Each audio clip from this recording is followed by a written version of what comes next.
Hello, I am roaringbug, and I'm just doing a quick intro to my Sims 4 speed build of the Black Mid-Century. If you like my video, please like, subscribe, or leave me a comment. And if you like my build, you can get it off the gallery at roaringbug.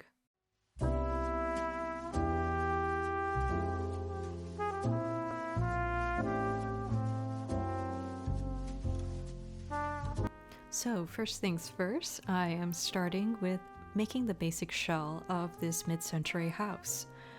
And right now I'm just using the full room tool in order to try and get the basic shape down of the build as I start. So this build, as you can see, has a very large garage space, and I'm supporting it with these pillars and putting in the railing for this balcony.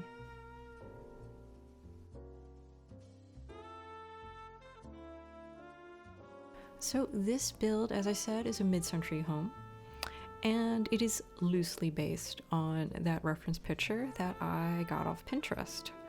So Pinterest is where I normally get my build ideas, and the house is more or less original. I mean, I'm not following a floor plan, I'm just going for a look. And I think it looks very good. If you've been following my channel, I'm sure you've noticed that I've been making a lot of suburban style homes, and suburban style homes are very popular, but as I've mentioned in my other videos, they're not really my cup of tea, and I thought it'd be nice to start breaking my departure from suburban homes by doing a mid-century home. And I really like this black mid-century home. It's very sleek, it's very sexy, and I think it's very cool. So this house, as I said, is very nice. It has like a lot of contrast. Like the black is so harsh in contrast, especially since most mid-century homes come in like pastel colors. But this black, I think, elevates its modern look. And it has this contrasting brickwork that kind of runs through the house, which I think is pretty like interesting to look at. But you know, this mid-century home is asymmetrical, and asymmetrical homes are kind of hard to pull off. I mean, sometimes they just look really weird, and sometimes they just look really good. And I feel like this is an example of a good asymmetrical home, and that's what kind of drew me to it when I found this reference picture, because you know, it has that nice contrast between being asymmetrical but having symmetrical qualities to it. Like there's like a balance to it that I think it comes through pretty well in this build. Like it's symmetrical because it has like the brick on both sides. It has an open area for garage space on the right, but it has a closed off space on the left. It has a balcony, it has a slope. I mean, it's got it all. And you know, I went with this black, but again, I'm only using base game, so this is the black, the most truest black I can get in base game. There's another black that's even more darker, but I don't like using it because it's tile. And it's not realistic to have a house with an exterior that is black tile, but it's a little bit more plausible to find a black house made of black wood siding. So that's why I went with this black wood look instead. And I'm using these debug paver stones in order to mark off the side entrance to this house. Because if you don't, you may not know where the entrance is to this house. So I find that the pavers really help mark off where it is. And I find that a lot of people who are new to building, they just make very basic homes, but they're not putting enough detail in the front of their houses. So it kind of gets lost in their build. Because usually like their front probably doesn't have like a deck, or maybe like it doesn't really have like a cover over it. So it just looks very plain. Granted, that's realistic. A lot of real homes may not have embellishments in the front of the homes, but I find that it really helps define the space more. So I feel like these pavers really help define that space. And this car is a debug car, so it doesn't have any in-game costs, but it's not in the regular build and buy catalog. And that's where these pavers are, and that's where all the plants are from. They're all debug items. I like the debug items because sometimes you can find items that you wouldn't find in the regular build and buy catalog. And I think it's great because it gives you more items to choose from, especially since I'm working with just base game. And I've really gotten into just making base game houses because I want my houses to be accessible so anyone can download them. Also, if you want to replace any items with other packs that you own, you can, because not everyone owns all the packs. Maybe you own just a handful of packs. So in order to just get around the whole pack issue, because I know not everyone owns the same packs, I thought I would just stick with just building base game homes. And I like playing around with the different styles because, you know, sometimes you may not think you can do different styles with just base game, but, you know, I don't feel like that's a problem. I don't really think that's like a limitation issue. I feel like I can execute different styles pretty well with just base game. So this outdoor building that I'm making is going to be a home studio, and I'm just trying to figure out what this space looks like. I've gotten really good at doing backyards. I mean, I'm not like super good at doing backyards, but it helps if you look at pictures of good backyards, just like the research you would do in order to find a nice home to try and replicate in The Sims. It's also like a good idea to do research on Pinterest to find what a nice backyard looks like, because sometimes it's really hard to make a backyard look interesting. Sometimes like you have a great house and then it just kind of falls apart when you can't figure out what to put in the backyard. So, you know, that it's one tip. Also, like if you're not really that experienced doing landscaping, you can download pre-made rooms or pre-made platforms of landscaping that other people have put on the gallery. I don't really do that because I actually enjoy building and trying to figure that stuff out, but you know, I've tested it out. I've tried to find other kind of like planters for just community lots, and it's so much more easier to try and get a pre-made landscaping room and just put it anywhere you want. So I'm just encircling this lot with this fence, and it's a debug fence, so if you've never seen it before, it's because I'm getting it off debug. And you know, the debug is kind of tricky because they don't really have any kind of interaction with the Sims, but I've noticed that Sims are actually respecting debug fences, which is good because you don't want to break the immersion and have a Sim walk through a fence.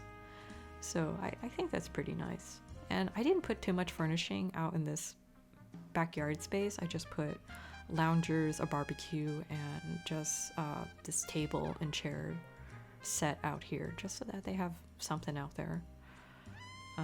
I will get back to filling in that office space, but right now I'm just testing out my lighting. So I don't know if other people consider it, but you know, I go through the motions testing out the lighting in my homes before I put them on the gallery. I try to make sure that they have adequate lighting because, you know, I'm thinking as someone who also likes to play, and as a player of The Sims, I like being able to see where my Sim is going in the middle of the night. Especially like if you're trying to find a Sim or trying to look for something on your lot. So I always try to do my stairs outside of my builds, because when you try to do it inside the build, you might get like the red warning that it's an intersecting item. So in order to get around that, I always try and figure out my stairs outside of my builds. And if it's a small lot and I don't have enough space, I try to put the stairs and finagle it on the roof if I don't have any space. that only happens if I'm working on a really tiny lot. So now I'm just figuring out this first floor plan. So this floor plan is just like the livable space in this house.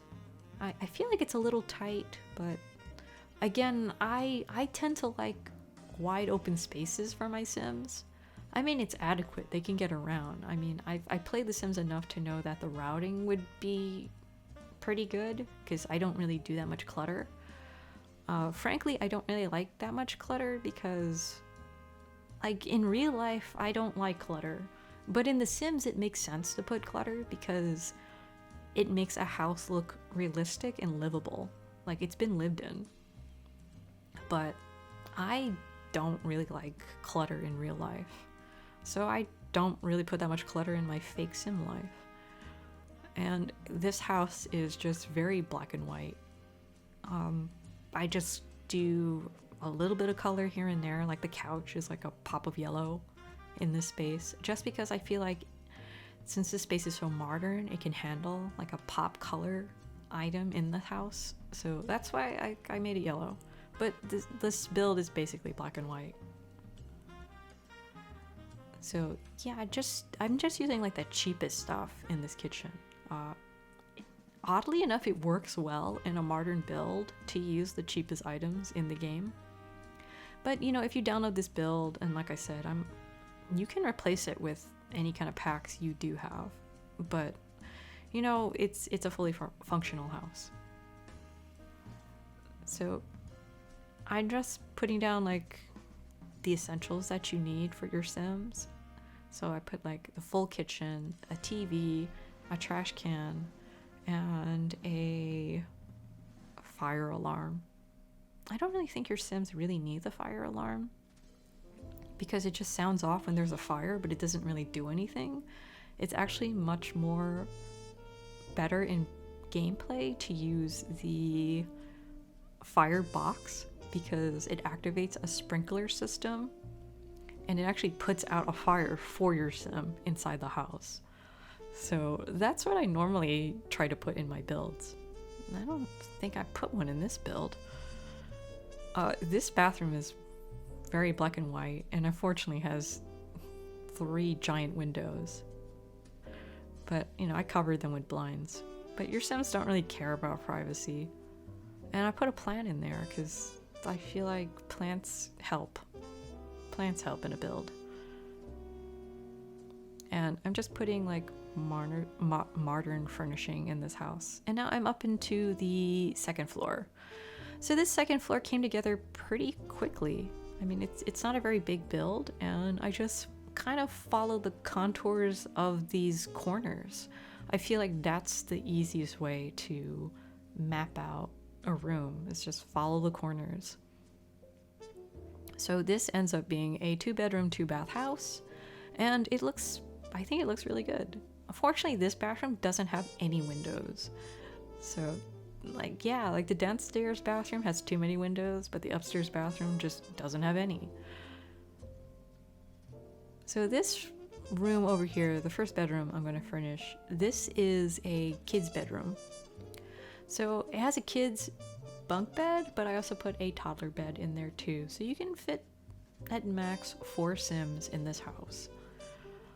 So I basically filled it with just kid items because in base game, that's the most items you can have. It's basically for kids. And I wanted it to have like a space theme. So I used like the speckled wallpaper and made it blue and used like the rocket rug. And I thought it would work for this house because it's mid-century, and mid-century modern is more like a 1950s era design, and that's around like the space race era in America, and I felt like it would be appropriate for the decor of this house. But I also enjoy like atomic futurism. I feel like that's really cool, but it's kind of hard to do in The Sims because that usually like involves curved walls, and curved walls are really hard to use. They're kind of glitchy.